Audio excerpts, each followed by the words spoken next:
जय श्री कृष्ण। श्रीमद् भागवत कथा महापुराण। श्रीमद् भागवत महात्म्य, 5वां अध्याय। धुंधुकारी की अधोगति एवं गोकर्ण द्वारा सप्ताह सुनने से मोक्ष प्राप्ति। सूत जी बोले, हे शौनकादि ऋषियों, आत्मदेव के वन में चले जाने के बाद धुंधुकारी ने अपनी माता को पीट पीट कर कहा कि तू मुझे गड़ा हुआ द्रव्य बतला दे, नहीं तो मैं तेरे प्राण ले लूंगा। यह सुनकर धुंधुली ने उस दिन यह कहकर अपने प्राण बचाए कि मैं कल बतला दूंगी। इस प्रकार धुंधली ने उस समय तो अपनी जान बचा ली, परंतु दूसरे दिन वह यह सोचकर कि घर में द्रव्य तो कहीं गड़ा नहीं है, मैं बेटे को कहाँ से धन बतलाऊंगी, वह एक कुएं में गिरकर मर गई। तब गोकर्ण ने भी वहां रहना अच्छा न समझकर तीर्थ यात्रा करने को चल दिया। उधर गोकर्ण के चले जाने पर धुंधुकारी अकेला घर में रहकर चोरी और ठगी करके वैश्या को द्रव्य लाकर देता रहा। एक दिन वह कहीं से बहुत सा द्रव्य चुरा लाया और उसे वेश्या को देकर वह उसके साथ ही सो गया। तब वेश्या के घर वालों ने मन में सोचा कि यह दूसरों का धन चुराकर हमको देता है, यदि यह कभी पकड़ा गया तो इसके साथ हमें भी दंड भोगना पड़ेगा। ऐसा सोचकर उन्होंने उसके गले में फांसी लगा दी। इससे भी वह ना मरा तो उन्होंने जलती हुई लकड़ियों से मार मारकर उसकी जान ले ली और उसे उसी स्थान पर एक गड्ढा खोदकर गाड़ दिया। कुछ समय बाद वैश्या के पड़ोसियों ने पूछा कि तुम्हारे घर पर धुंधुकारी दिखाई क्यों नहीं देता। तब उसने कह दिया कि वह व्यापार करने के लिए कहीं परदेश को गया है। हे ऋषियों, इसे सत्य मानना कि वैश्या कभी किसी की हितैषी नहीं होती। वह पहले तो उसका धन हरण करती हैं और फिर उसके प्राणों को भी ले लेती हैं। उसकी जीवा पर तो अमृत और उदर में हलाहल विष भरा होता है। इस प्रकार धुंधुकारी मरने के पश्चात एक प्रेत बन गया। तब उसे गर्मी, सर्दी, वर्षा तथा भूख प्यास सताने लगी। इसके पश्चात जब गोकर्ण को यह समाचार ज्ञात हुआ कि उसका भाई धुंधुकारी मर गया है और उसका क्रियाकर्म नहीं हुआ है, तब उसने गया जी में जाकर धुंधुकारी का श्राद्ध किया और वह जिस स्थान में जाता वहीं उसका श्राद्ध कर देता था। कई तीर्थ करने के पश्चात जब गोकर्ण अपने घर आया और रात को वहीं सोया तो उसने धुंधिकारी को कभी बैल, कभी हाथी, कभी भैंस तथा कभी मनुष्य रूप में देखा। तो गोकर्ण ने उससे पूछा कि तू भूत, प्रेत अथवा राक्षसों में से कौन है। उसकी बात सुनकर धुंधुकारी रोने लगा। उसमें बोलने की सामर्थ्य नहीं थी, अतः वह कुछ नहीं कह सका। गोकर्ण ने जब यह देखा कि वह रोने के अलावा कुछ नहीं कहता है, तब उसने मंत्र पढ़कर उसके ऊपर जल छिड़का। उस जल के छिड़कते ही उसका बोल निकलने लगा। तब उसने कहा, हे गोकर्ण, मैं तुम्हारा भाई धुंधुकारी हूँ। मुझे वैश्या ने फांसी लगाकर मार डाला था। इससे मुझे खाने पीने को कुछ नहीं मिलता है। मैं केवल वायु ग्रहण करके ही जीवित रहता हूँ। अतः अब तुम आ गए हो तो मेरा इस प्रेत योनि से किसी प्रकार उद्धार करो। धुंधुकारी की बात सुनकर गोकर्ण ने कहा, मैंने तो तेरे उद्धार के लिए गया आदि सभी तीर्थों में श्राद्ध किया था, फिर तू इस प्रेत योनि से क्यों नहीं छूटा। वह कहने लगा, चाहे तुम हजारों श्राद्ध करो, परंतु मैं घोर पापी होने के कारण सहज ही मोक्ष नहीं पा सकता। अब तुम कोई ऐसा उपाय करो जिससे मैं इस अधम योनि से छूट जाऊं।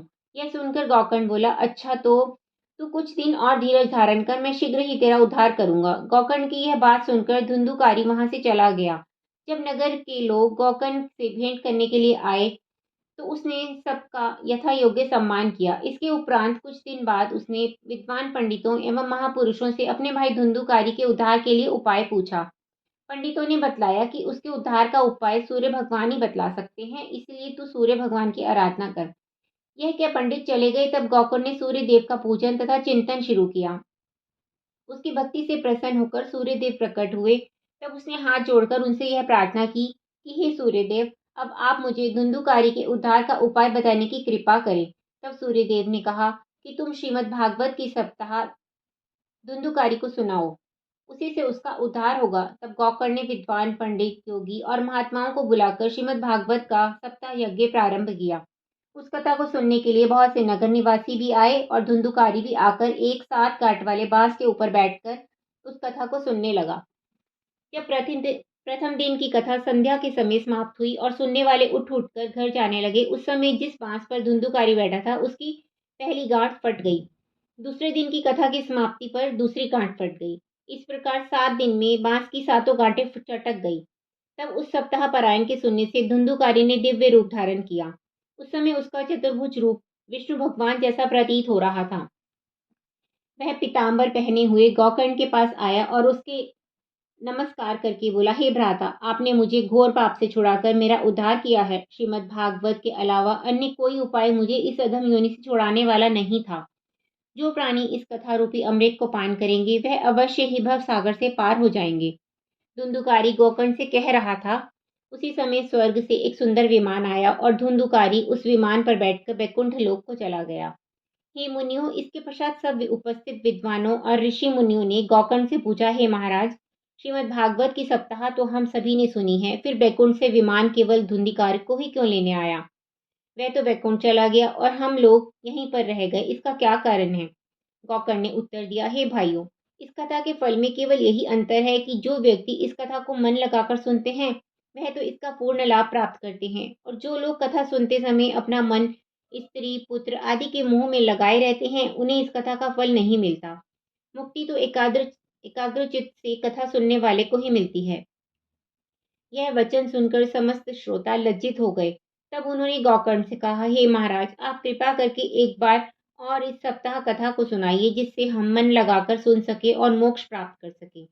हम सबकी इस विनय को सुनकर गोकर्ण ने उन्हें श्रावण मास में दूसरा पारायण आरंभ कर दिया। उस सप्ताह कथा को अनेकों लोगों ने एकाग्र चित्त होकर सुना, जिसके फलस्वरूप कथा समाप्ति के दिन वहां अनेकों विमान आए। यह दृश्य देखकर श्रोताओं ने गोकर्ण से कहा, हे महाराज, आपकी कृपा से हम लोगों का उद्धार हुआ है। कथा समाप्त होने पर भगवान ने वहां आकर साक्षात दर्शन दिए और फिर गोकर्ण को अपने साथ विमान पर बैठाकर गोलोक धाम को ले गए। फिर अन्य सब श्रोतागण भी विमानों पर बैठकर वैकुंठ को चले गए। हे ऋषियों, जिस स्थान पर सूर्य एवं चंद्रमा भी नहीं पहुंच सकते, मनुष्य इस कथा के प्रताप से उन स्थानों पर भी पहुंच जाता है। इस श्रीमद् भागवत की कथा को सुनने अथवा पढ़ने से जो फल मिलता है वह फल अनेकों यज्ञ, तप, व्रत, तीर्थ एवं दान आदि करने से भी प्राप्त नहीं होता। जय श्री कृष्ण।